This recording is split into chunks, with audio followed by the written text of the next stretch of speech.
Feel as though doomsday predictions are difficult to escape nowadays. Scroll through the news or switch on a movie and it's all there. Wherever you look, it seems that the end of the world is nigh in one way or another.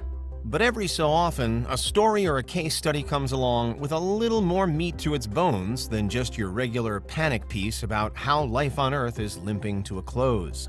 In early 2022, for example, there's one prospect, one mass, that's on the minds of many concerned scientists: the Doomsday Glacier.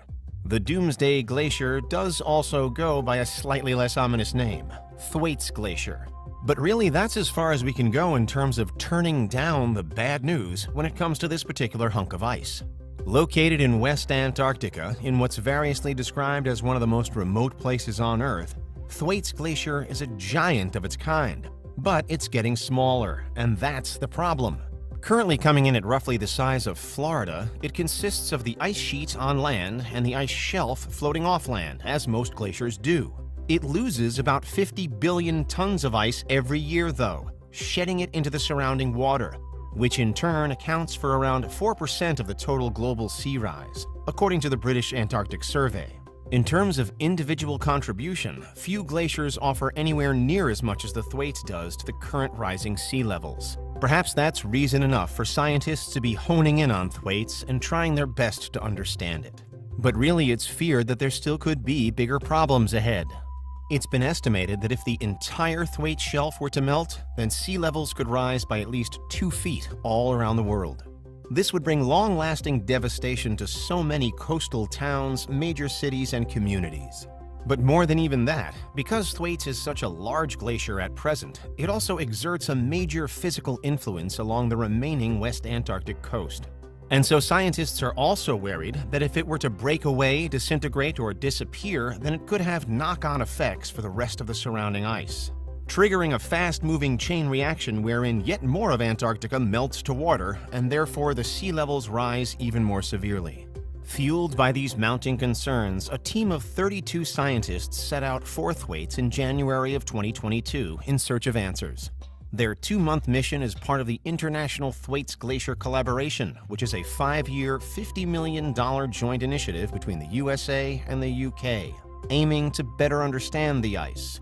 As well as the 32 on board the icebreaker ship, the Nathaniel B. Palmer, there are countless others in offices all over the world ready to process streams of incoming data. Much of that data will be provided by 2 state-of-the-art robot probes, though, including one from Sweden's University of Gothenburg and another from the UK, famously named Bodie McBoatface, following a brief and pretty hilarious internet naming poll back in 2016. Now, though, Bodie's mission is clearly a much more serious matter. The robot probes will most significantly be deployed beneath the Thwaites ice shelf, as the team study the underside of the glacier first and foremost. Here is where some of the most concerning action is taking place, as steady sea temperature increases have meant that Thwaites is not just shedding from its sides, but is also melting from below. It's known that the underside of Thwaites is by no means as smooth and complete as the glacier's topside can seem.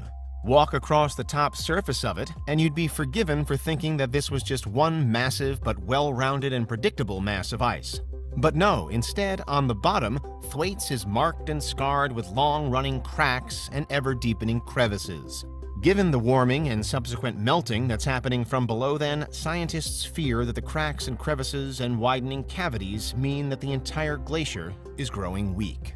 Regardless of how strong and permanent it might look when viewed from above, the future of Thwaites is uncertain.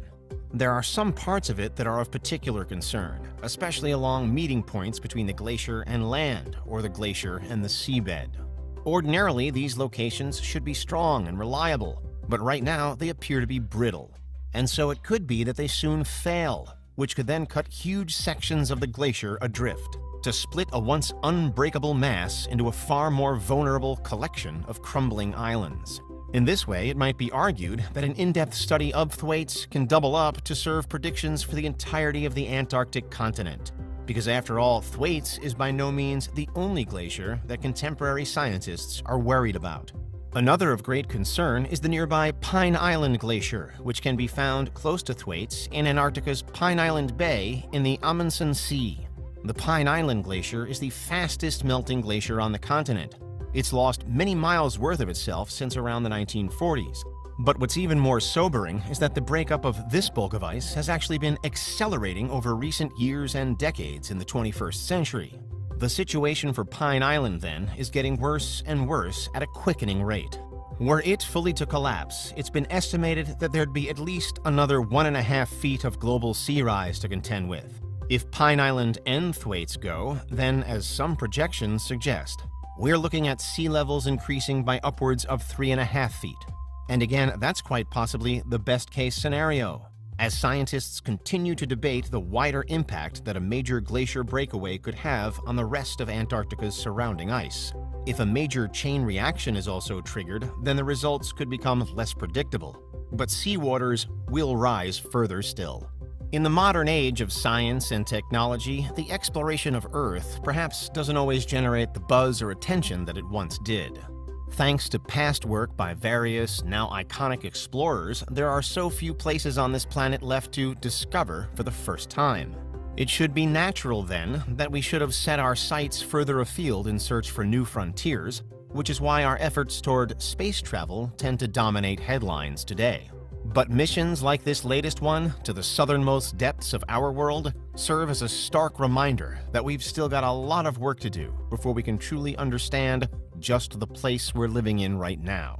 The concern and mystery surrounding Thwaites Glacier in particular has led a determined team to journey into the ice in a bid to better our knowledge. Modern technology means that we can now send robots to the heart of the problem, to the dark underside of that ice, to investigate how and why it's disintegrating, and to generate a better informed prediction as to how long we've got left until it's gone.